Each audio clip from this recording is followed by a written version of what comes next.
Alright guys, what is up and welcome back to the Interstate 69 Motorsports YouTube channel. On today's episode, we're going to be comparing the Sportsman 450 against the Honda Rancher 420. So guys, we're going to be comparing the similarities and the differences between both of these machines. Without further ado, let's dive on in.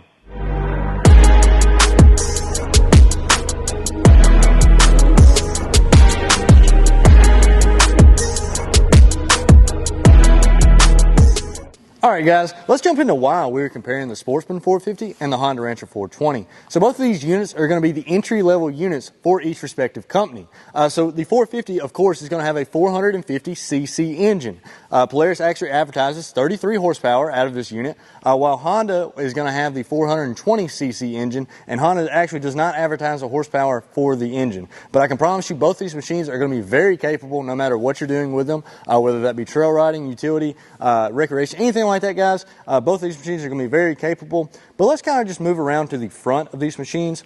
So this is the power steering unit of the 450. As you can see, it does have the front and rear metal rack extenders, but the front and rear racks are actually plastic.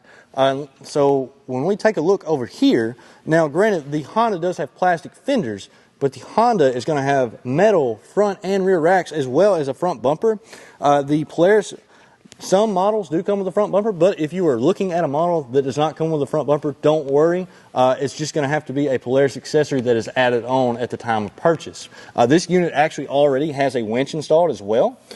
So guys, let's kind of talk about the ground clearance. The Polaris is going to come out with more ground clearance, while the Honda is only sporting around 7.1 inches. And the tires also have to do some with that as well on the Polaris. So the Polaris has 25-inch tires, while the Honda is going to have 24-inch tires from the factory. So that gives you a little bit difference in clearance. Let's kind of walk around here on the Polaris side. So Polaris is a CVT transmission, and what that means is it is a belt drive. So basically there's no shifting. The belt is what handles your high and low range, is the only shifting you would have, and the belt and the clutches is what takes care of all that. So the high range is going to allow you, of course, to be traveling at higher speeds, while the low range is going to be used for pulling trailers or if you're in conditions that require low wheel speed.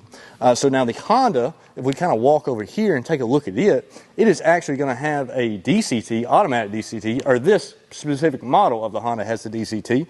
So basically, you can put this machine in drive and it will act and operate just as the 450 would as far as not having to shift. But the good thing about the Honda is you actually have the option, since it is a gear-to-gear transmission, you can pick which gear you actually select. So that's pretty neat if you need a really low gear to do pulling of any trailers, or if you could possibly be stuck, that lower gear might help you out, where the Polaris just does not have the ability to select. The only ability to select in the Polaris is going to be high and low range.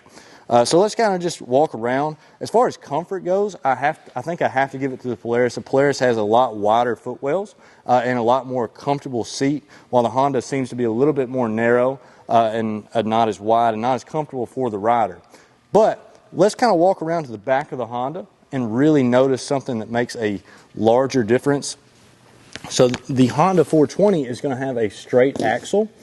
So with the straight axle and one solid rear drum, you're not going to get as efficient braking out of the drum, and the rear axle is going to allow for a little bit less travel, but the rear axle tends to be a little bit more reliable. A lot of people, we don't see as many issues out of the rear axles.